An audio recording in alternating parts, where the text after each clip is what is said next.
কক্সবাজারের টেকনাফে মাদকের বিরুদ্ধে চলমান অভিযানে বড় সাফল্য পেয়েছে বাংলাদেশ কোস্টগার্ড। নাফ নদীতে বিশেষ অভিযান চালিয়ে প্রায় 4 কোটি টাকা মূল্যের বিপুল পরিমাণ ইয়াবাসহ 2 মাদক পাচারকারীকে আটক করা হয়েছে। আটককৃতরা হলেন টেকনাফের জাদিমুড়ার রোহিঙ্গা ক্যাম্প 27 ব্লক সি 11 এর বাসিন্দা মৃত সৈয়দ আলমের ছেলে আব্দুল হাফেজ এবং মোহাম্মদ নূর। অভিযানে মাদক পাচারে ব্যবহৃত একটি কাঠের বোটও জব্দ করা হয়েছে। বুধবার 14 জানুয়ারি সকালে কোস্টগার্ডের মিডিয়া কর্মকর্তা লেফটেন্যান্ট কমান্ডার সিয়ামুল হক এসব তথ্য নিশ্চিত করেন। তিনি জানান, গোপন সংবাদের ভিত্তিতে মঙ্গলবার 13 জানুয়ারি দুপুরে কোস্টগার্ড স্টেশন টেকনাফের একটি বিশেষ দল টেকনাফের নাইটংপাড়া সংলগ্ন নাফ নদীতে অভিযান পরিচালনা করে।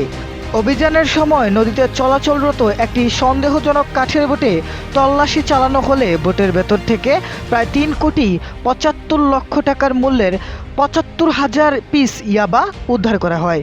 এ সময় বোটে থাকা 2 জন মাদক পাচারকারীকে হাতে নাতে আটক করা হয়। কোস্টগার্ডের পক্ষ থেকে জানানো হয়েছে, জব্দকৃত ইয়াবা পাচারের কাজে ব্যবহৃত বোট এবং আটক মাদক পাচারকারীদের বিরুদ্ধে পরবর্তী আইনানুগত ব্যবস্থা গ্রহণের জন্য টেকনাফ মডেল থানায় হস্তান্তর করা হয়েছে। মাদকের বিরুদ্ধে কোস্টগার্ডের এ ধরনের অভিযান অব্যাহত থাকবে বলেও জানায় সংশ্লিষ্ট কর্মকর্তারা।